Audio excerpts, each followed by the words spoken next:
بسم الله الحمد لله والصلاة والسلام على رسول الله. السلام عليكم. Read Al-Quran the easy way. Lesson number 9.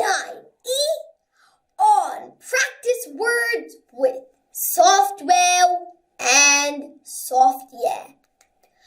Let's practice the most frequently occurring words of the Quran with soft vowel and soft ya.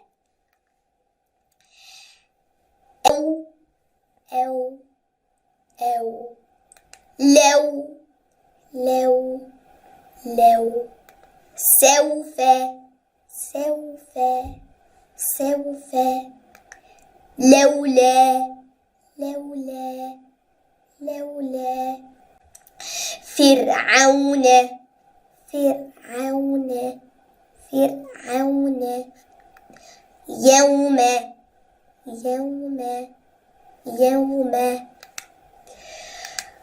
قوم قوم قوم قومه قومه قومه يومئذ يومئذ يومئذ عليه عليه عليه عليهم عليهم عليهم عليك عليك عليك عليكم عليكم عليكم علينا علينا علينا عليها عليها عليها إليه إليه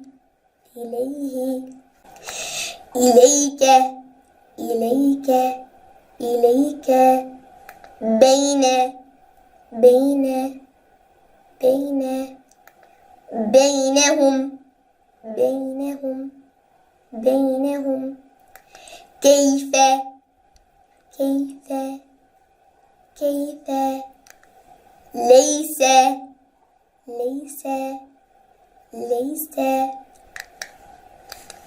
بغير بغير بغير شيئا شيئا شيئا. MashaAllah, well done. We have come to the end of this lesson. May Allah help us to recite, understand, implement, and propagate this Quran. Wassalamu alaikum wa rahmatullahi wa barakatuh.